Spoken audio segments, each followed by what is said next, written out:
Good morning, everyone. So I wanted to talk again about rapture, but I want to talk about the concept of rapture instead of the rapture itself. Now, I've already spoken on the rapture as being a false doctrine, and I view it as being inherently I view it as being a little dangerous, because it's like, oh, I'm 15 years old, I prayed to Jesus once, at the end of the world, he's gonna come and pick up my soul and take me off to heaven with Jesus, with God, and ride unicorns. Like, no, that sounds really fucking retarded.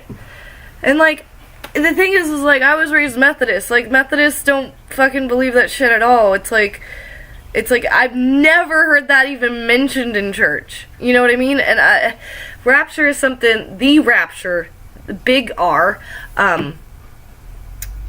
is just something I haven't heard of in a lot of churches. It's something that's really evangelical, and I'm being told by a couple Christians who have got some fly up their ass that I'm misleading people by saying that the rapture doesn't exist. Now, God does rapture people. Like I need you to understand that the concept of God rapturing people, like, that's the story of the Bible. Okay? Yes. Repeatedly, and you can find probably lots of verses in the Bible about God's rapture. Okay? But God's rapture is less soft and happy, sort of, oh, before things go to shit, God's just gonna pick up our soul and take us up into the air. That's not the way rapture works. Rapture is more along the lines of, God sits there and he bugs at you. He's like, you better do this, you better do this, you better do this, you better do this, you better do this, you better do this, you better do this. And you're like, oh my God, fucking fine, stop, I'll do it. And then you start to do what God says. And through your actions, you start to build yourself up as a character, and as a human being, and as a person. And then something's going to happen in your life that is going to drag you down into the pits of hell. And we all get to that point because we all sin, and we all fall short of the glory of the Lord. I hope you know that. If there is a principle out there that is most high, the highest thing that you can aim for, which you should be aiming for, you fall short of that. It's okay, but you still gotta aim for the most high. And that's the point, is when you have your flaws, we all have flaws. And the thing is that if you rely on your faith, and you rely on actually acting in the world, and doing things, and following the commandments of God, and doing what God tells you, and doing the things that you know you should be doing. That's the way, like, that God builds up your character, so that when you're falling towards the flames of hell, you've got wings to catch you. Okay, like, it's not the hand of God reaching down to pull you out of the pits of hell and the fires and everything. No, it's you. You have your own wings. And the thing is that the more that you follow the words of God, the stronger those wings get, because the more you've used them to interact in your world in a spiritual way in which God will be pleased. And the whole thing with that is to just try your goddamn fucking best. It's a lot about intention, and it's a lot about what you do. And I'm sorry, this whole Christian concept of oh, well, I prayed to Jesus, so now I'm saved. Like, no, go fuck yourself. You're not saved. That's not what that means. Jesus dying on the cross for our sins. Do people know what that really means? I mean, because what it's been taken to mean for so many years is that when Jesus died on that cross, he took on every single one of our sins throughout all of eternity, and he's the one who's responsible for everything we've ever done, simply by calling on his name. No relationship required, no faith required, just saying that. That's all you need. You don't have to act, you don't have to change yourself, you don't have to do anything. I see these Christian things about how God loves you as you are. Well, yeah, but you have to change. I'm sorry, you're not good enough as you are. You just aren't. I don't say that to make people feel bad, because I'm not good enough the way I am either. And that doesn't eat me up inside, and I don't have massive guilt swirling around my head because of it, but I do feel necessary to keep improving upon myself. And I don't see a reason why I should stop trying to be a better version of myself than what I was before. Because when I come into moments that feel like a personal hell, I want to be able to have enough character in and of myself to know how to get myself out of it. And I've been working really hard at this, you know, like, you can pray to Jesus every single day of your life and not get anywhere. You have to actually get out and do something. That's God's first commandment, man. Like, that you really actually see in the Bible. You don't know this, but the first commandment is to get off your ass and move. That's what he told Abraham, is just to do, okay? I think of the story of Jesus, for instance. Who raptured Jesus from the hands of King Herod? Was it God? God reached down physically with his hand, pulled up little baby Jesus and put him in Egypt. That's exactly what happened. No, of course that's not what fucking happened. His father, his biological father, Joseph, saw the shit that was going down. He had a dream in which the Lord came to him. So something was going on in Joseph's head where he was like, I gotta get the fuck out of here with my family. But you know what he did? He fucking left. He did something. He moved. That's how the rapture happened for, you know, Joseph and his family. Was he did something. He caused it to happen. He was enough of a character to go, you know, this shit's going really wonky. Let's get the fuck out of here. And that's what Rapture is supposed to be like. It's not this one massive event that happens at the end of time, which, by the way, we're getting at the end of our age, right? We've been in the age of Pisces forever. We're now in the age of Aquarius. It's a completely different age. It's the age of information and technology, and there's also a possibility we could destroy ourselves. But there's always a possibility that we can destroy ourselves. You know, you look at the massive plagues that wiped through over the last age, you know, this age that Christ has reigned over. And I sometimes wonder if maybe all the plagues are just to keep us from completely destroying ourselves. You know, if you wipe us out and make us sparsely populated, we can't fight with each other enough to completely destroy each other. And now our civilization has gone to mass density, and I can't see another way for this to go down than to have a wildfire go through and wipe a bunch of people out. I can't see another way around it, unless we want to colonize space, which I'm totally for. I'm very pro colonizing space. I think that's a great idea. I think that if we can start learning how to terraform planets and find, you know, star systems and develop our technologies further and further, I think it would be a good idea to lessen the load and the strain of planet Earth and get some of our people off of this planet. Maybe we'll just take the Muslims and, like, send them to Mars. They can have Mars. It's a dead planet anyway. They can have Mars. Because I don't want to kill people, you know? Like, if it boils down to it, would I kill a pedophile? Fuck yes. If it boils down to it, would I kill somebody who abuses and brutalizes people to just monstrous degrees where you're just like, this person isn't a human? Would I kill them? Fuck yes. But if we were able to just strap them into a rocket and send them to Mars, I'd be perfectly happy with that too, and not having to kill anybody. I'm just saying, like, we're at this situation where the world is literally hell. Literally hell right now, especially in, like, Europe. I mean, I'm saying this from a really place of privilege, but I see what's going on, and the only thing I can think to do is to talk about what I see going on, because I see the hard work my family did to get to the stability that I live in right now.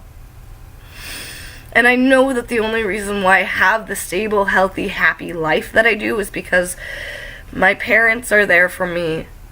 There's a family structure to fall back on. I don't believe that the government has my best interest at heart. I don't believe that society as a whole has my best interest at heart. This is the story of Christ, man. Christ was an individual. And he was a really strong, powerful character. You know, to the point where they've deified him over and over and over again. Where it's literally Christian doctrine that he is the Immaculate Conception incarnate of God. You know, where he doesn't actually have human bodily parents, so to speak. He's got Mary, but, you know, like, if it's pure essence energy of God being created in Immaculate Conception form, as what is, I feel like that's generally taught, which I think is a terrible teaching. I think it's goddess worship, and I think it's one of the things. Now, I don't agree with like, okay, the thing that pointed me on this path was Jim Brown. He's a pastor who, I think it's, what's it, Faith and Grace Ministries or something like that. But he's got a ton of YouTube videos that they post all the time, and he's this old fart that likes to really yell about the Baptists. He hates the Baptists and the Catholics, and he called Mary a sinner, which to me tells me it's like, oh, he thinks Mary did something bad. And I thought about it for a long time. You know, like, and I never came across a video where he explains why he thinks Mary is a sinner. But I thought to myself, well, that makes a hell of a lot more sense than like God coming down to some pure chest virginal woman at, you know, the age of 13 and going, well, you're gonna get pregnant. You look sexy. Like, that sounds really bad, you know? Like, whereas if it's more along the lines of, well, Mary and Joseph didn't quite control themselves all the way, and now there's a little dishonor going on. That makes a little bit more sense to what the context actually was going on. And yeah, that would have made Mary a little bit of a sinner, but it would have made Joseph a little bit of a sinner too. And the thing is, I don't think you have to have all this fucking moral purity around your being. Like, I think of like the patriarchs of old. Were their parents amazing people who were completely pure and immaculately conceived as well? I mean, like, if you go into Christian theology, it gets really fucking crazy. Like, I've heard some Christians say that Mary herself was immaculately conceived. It's like, holy shit. Wow. What the fuck? Just crazy. Just absolutely crazy.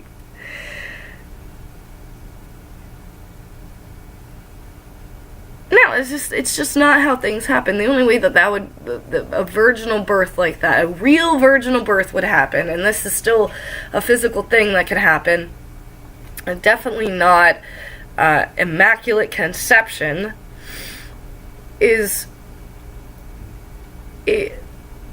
something my fiance told me about. So if you guys want to look this up, you probably should. I don't have any sources on this, but apparently there's a condition in which you can fertilize 2 eggs in a woman, and then one embryo will envelop the other one, and the location will be such that one embryo will end up in the womb of the other embryo, and then the embryo that's enveloped stops developing. And then when if it's a girl, that embryo can come back or whatever and start growing as she reaches puberty, and then in that way, that's like the only way you get like a true virginal birth. And the weirdest part about that is that the child would be carrying her own brother or sister. It wouldn't even be her child. It would be her parents' child. Like, specifically 100% a biological sibling. That not really what the description of Jesus was. The other part of it too is if you look at like the lines of secession, and you look at like, and I listened to this one gentleman, I think his name is he's African American, and he's chosen a name for himself that I cannot pronounce. But he's an interesting fella. I wish I could remember the name of this channel, but he went into in great detail how if Mary was just, if Jesus was just immaculately conceived, Mary doesn't have the correct line for him to fulfill the messianic prophecies. Like, he has to come down through the line of Joseph in order that Jesus be Jesus, essentially. So he has to have Joseph as his father. Like, and it's ridiculous. There's so many ridiculous things about the Christian teachings that are just like, no, that's not really helpful, you know? Like, writing women off as pure and chaste, just inherently, no, that's probably not the best idea. It's not the best idea. It's a good idea for women to be pure and chaste, but to completely reject the notion and to deify a woman because she gave birth to somebody. Like, the Catholics have completely deified her. They wrap her around a giant vagina, and then, you know, it literally, that's what it looks like. And you'll see, like, I've actually thought about this a lot, like, the whole Virgin Mary inside of, like, it's always a shape like this, and it's supposed to be, like if you had two circles, it's supposed to be that in-between spot where the spiritual and the physical world meet. But, to me, it looks a lot like a vagina. And, then you always have the Virgin Mary, and she's always like this, with her head bowed, with a hood over her head. And it just reminds me of a clitoris. I'm sorry. Like, I think there was probably a lot of horny men who were monks at one point, because it looks like a lot like a vagina. It just does. And then the Catholics sit there and they've deified her in a lot of ways, and it's just like, where did Joseph go? Like, Mary's barely part of the story, as is Joseph, and yet she's completely deified in this whole thing, and yet Joseph was his father who raised him. You know, he's the man who instilled the values into him, and yet Joseph's not mentioned. And I think that's probably one of the biggest flaws in Christianity, is that we've neglected the humanity of Christ. It's like, that's not all Christ was. I do believe Christ was the Son of God. But I also believe what he said over and over again, which was that he was Son of Man. And specifically, he was the son of Joseph. And the way that Joseph built him as a character, Christ not only was able to rapture himself from death, but how many countless did he save through his example? And that's the biggest thing, is the true route to salvation and rapture is through taking on things that are hard, sacrificing, bearing your own burden willingly. If you come into work one day and you're just like, I don't want to fucking be here, this is miserable, these people don't appreciate me, I hate this fucking place, God fucking damn it, guess what? You're gonna have a horrible fucking day. But if you walk into work and you're just like, well, gotta go to work today, gotta go pay the bills, and then you leave it at that, and you're like, I'm gonna willingly do this, you're gonna have an okay day. I mean, like, it's work. Customers might make you smile. Maybe one of your subordinates fucks up pretty bad, and maybe it's a horrible day. But at the end of the day, you go home and you're just like, whew, another day down, another dollar made. And you go to bed. And you don't get angry about it. And you keep moving forward. And that's the healthiest way to think about things. And when Christ was at the point where he had to make the ultimate sacrifice in order that he might be an example for us, The reason why Jesus died was because society had gotten that bad. That they had completely forgotten the individual. And right now we're at a place in our society where we are threatening to forget Christ and the individual altogether, and the sacrifice that is necessary for the individual to make on a daily basis in order for a society to be peaceful and happy and healthy. Like, if everybody just took care of their own shit and didn't expect other people to take care of him, didn't want to steal other people's shit, didn't want to hurt other people, didn't want to murder and beat and violence and all this shit that comes from not being a human being, from being animalistic and just going off your base desires and wants and not having something up here that allows you to make decisions about your actions. That's what that spark of divinity is. You have freedom of will. You have freedom of choice. You just have to develop yourself enough to know how to make those choices for yourself. And that's how God raptures you. He builds you up over time so that when you face the flames, you're strong enough to fly away and not get burned to dust. Because sometimes the flame kills people. Men take up guns and put them against their heads and pull the trigger. And that's not because life is easy. And it's not because God's gonna come down with his hand and rapture you up because you prayed to him once or because you think you're a good person. That's not what happens. And we're not going to face the end of the world anytime soon, I'm sorry to say. Like, unless we bring it upon ourselves, which is highly possible, like, God's not going to come down and rain destruction on us.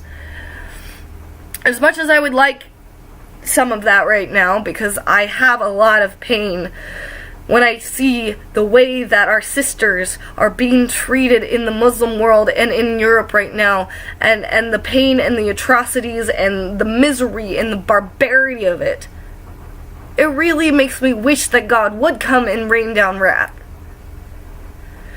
But the fact is that it's a greater punishment just to let us sit here and flounder. That is a worse hell because we feel powerless. You know, like how do you stop the war that's been going on for literally generations? I was listening to Stefan Molyneux talk about pre-World War I. And you think about the Enlightenment period that happened in Europe and all the free trade and wealth and travel that happened and everything just was going pretty well. I'm not going to say it was perfect, but it was going pretty well. And then after World War I, you have 99.9% of Europe's wealth just completely destroyed by bombs. We did that to ourselves.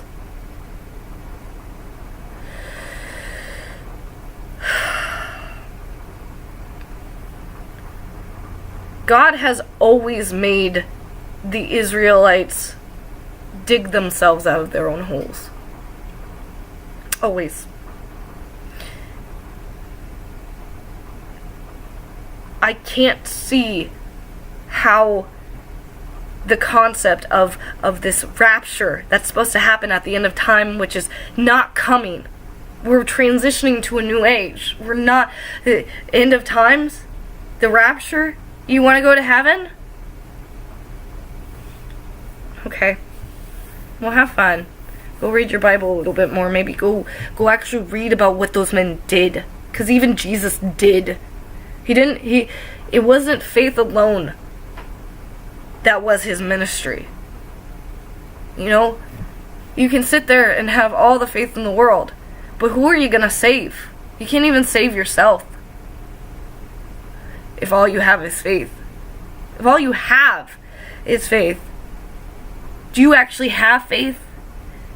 Because you have no proof backing that up. So what's going to happen the moment that you actually confront something difficult, confront something that's going to burn you? What happens then? What happens when you come and you encounter pure maliciousness for the first time in your life? And all you have is this faith. It's not backed up by anything. My journey with faith has been just that, a journey. And I've come to the realization that you don't just have faith. It's not an object. It is a path. It is an experience that you have time and time again. And sometimes when I start to doubt, this little voice pops in my head and he goes, well, look at all the things I just gave you. Aren't you happy you have your fiance? Like, I gave you that. And that's my rapture, honey. And the thing is that God and I worked on that together. He didn't just pick out a random guy, send him to my front door and say, this is the one you're going to marry.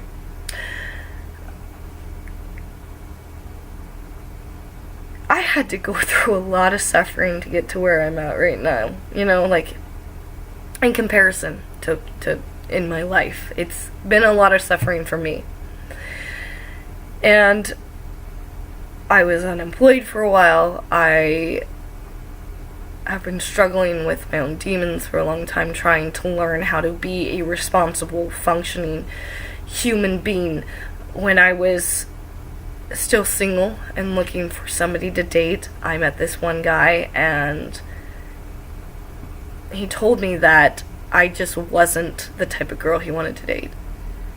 And so I took that very hard, and I took that to mean that there was something about myself that just wasn't up to snuff. And I had to fix that about myself. And the thing is that I never expected to meet my fiance. But I did know that something like this wasn't going to happen if I stayed the way that I was. Staying the way that I was wasn't the option. That was not going to lead me to a path of success. And so what I had to do is I had to humble myself, ask my parents for some help with my bills, so that I could spend some time to find a new job that would actually be steady and stable and help me pay my bills. And the moment I did that, and the moment I started working really hard on myself and trying to take responsibility, my life flipped. My life just completely flipped. I asked my parents for help. I found a job. A month later, I got a promotion.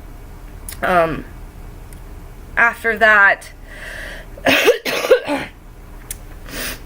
my fiance Mike started like really flirting with me, and other things I had to go through before I was willing to date him. I had to let go of some really negative people of my past before I could date him, and I wanted to be just completely free of them before. And I was, even then, like, God doesn't cue you in necessarily to what all his plans are right away. Even if he puts that person in your life, you might not know why that person's there, and I definitely didn't know why my fiance Mike was there for the longest time. He has a son. It's not as if he's a perfect man, and I had a lot of things that I needed to get over in order to sort of be okay with that. And one of my biggest concerns was like, well, what is the deal with his mother? Is there not a chance that he's gonna get back with the mom of the baby or whatever? And talk to him quite extensively. There's no way in hell that's happening. But it's you have these fears and stuff, and I was still trying to make it work with another person because they'd come to me and I thought they'd really learned something, and they were bearing their soul, and this is my ex, and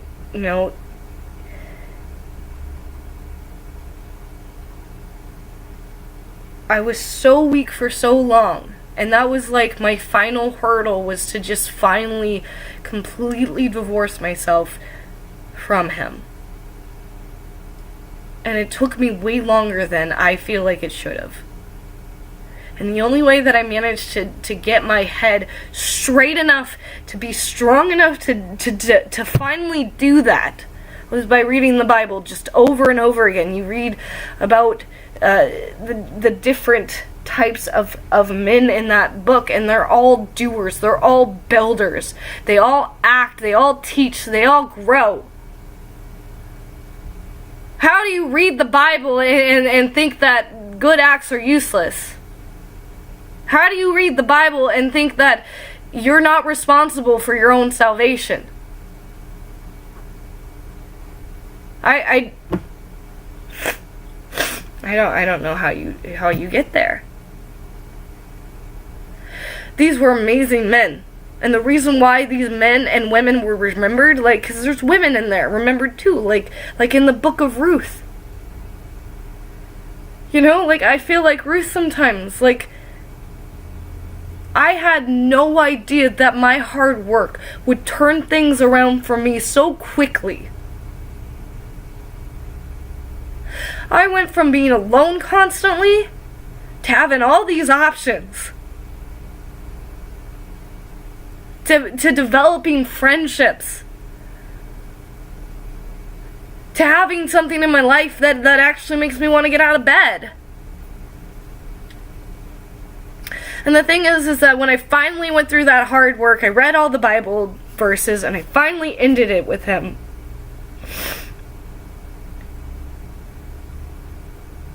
God opened up another door. And you know, I had this conversation with Mike, my current fiance, which I've never had another fiance, so hopefully that means future husband, you know, that's the main goal. And I had this conversation with him, though, before I decided to give him my number, and I was dealing with the breakup, and I was feeling really good about that because my family didn't like my ex. My sister told me that every time I was around him, my mental health got so much worse. Which I can see, considering he made me incredibly unhappy and was rather emotionally abusive. But the way that he talked, like, I put me to ease that he would never, like, get back together with his ex, you know. And then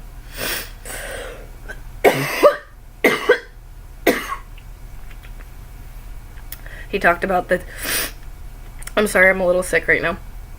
But he talked about the different things that he wanted out of life. And I came to the realization that this guy who had been flirting with me, that I actually genuinely liked for quite a while, who I was friends with, who I would, you know, kind of flirt back with, but it was always in sort of a, like, haha, yeah, you think you're calling me a 6, but whatever, dude, you're not that good looking either, you know, whatever. It was definitely flirty, and I definitely had a lot of fun with him, and that's why I liked him so much and why I wanted to give him my number. But, you know, like, if I hadn't put in that hard work, God couldn't have opened that door for me. You know, it's like, and then once that door was open, it was like the floodwaters fucking came rushing in, and it's like, okay, let's change your life now. What the fuck just happened? I could have sworn, like, 2 seconds ago, I was sitting at home, single and alone, and in my parents' bedroom, and now I have a kitchen. Is this Rapture? Anything you want, anything worth having, is worth working for. You don't get spiritual growth without the physical labor. You just don't. And I don't know how else to explain this. But you're not going to be taken up in the air and raptured by God just because you say you're Christian, just because you pray, just because you think that should be the case. It's not going to happen. You have to work for your own rapture. You have to work with God to get there. And mind you, I literally have prayed to God, like, subjugate my wisdom to yours because I don't know what the fuck I'm doing. And after that, my life got so much better. I just try to do the things that God tells me to do, and every time that I do something that He tells me to do, my life seems to get exponentially better. It's like He's a general just like directing His troops, like, oh, you guys are in trouble? Well, if you move to higher ground over here, maybe you could see things better and do things better. Oh, yeah, you just bombed the shit out of the enemy, and now you're good. Alright. I'm happy with that. So anyway, moral of the story is, don't buy into doctrines that are going to hamper your spiritual development. You are a person. You are a strong individual. And you need to build yourself up as a strong individual. So that when you face challenges and fire and the pits of hell and the darkness and death and slavery and everything miserable in life, you can overcome that.